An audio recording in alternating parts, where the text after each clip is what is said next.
menjelaskan kepada kita tentang arah sholat kita. Wawati wajibaka syafral masjidil haram, maka hadapkanlah muka ke arah pihak Ka'bah itu sendiri. Maka seseorang yang sholat dengan tidak menghadap kiblat, hukumnya tidak sah. Ini menjadi sebuah dalil bagi kita yang bahwa hadap kiblat dalam sholat yang hukum wajib dan yang merupakan bahagian daripada syarat sah sholat. Maka selain daripada sholat, selain daripada sembahyang baik sembahyang fardu maupun sembahyang sunnah, tidak ada kewajiban kepada gereja untuk menghadap kiblat itu sendiri. Jadi yang hanya diwajibkan kepada gereja untuk menghadap kiblat adalah ketika sholat itu sendiri. Selain daripada sholat, ketika tawaf dan sebagainya, tidak diwajibkan kepada gereja untuk menghadap kiblat.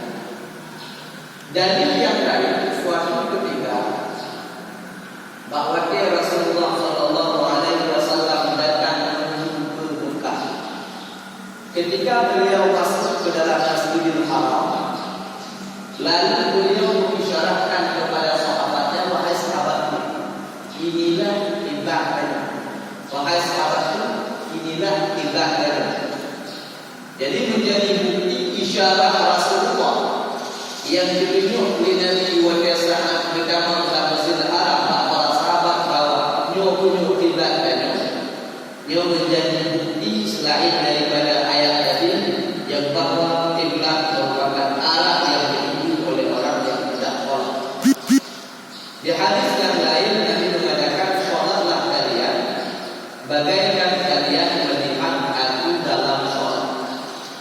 Maka pekerjaan sholat Nabi itu selalu dalam keadaan menghadap kiblat, menghadap Ka'bah.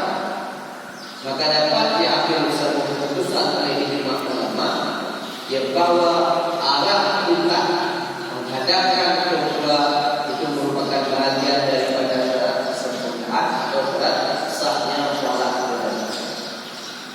Berbicara mengenai tentang arah kiblat yang diwajibkan kepada dirinya untuk menghadapkannya ketika dalam sholat, yang diwajibkan itu adalah tempat itu sendiri, tempatnya.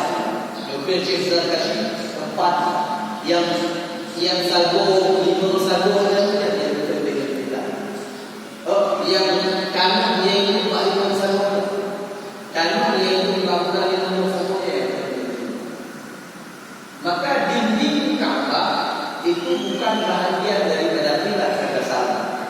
Jadi ketika dinding Ka'bah berpindah di arah dulu atau tempat lain, maka tetap dia balik ke kanan.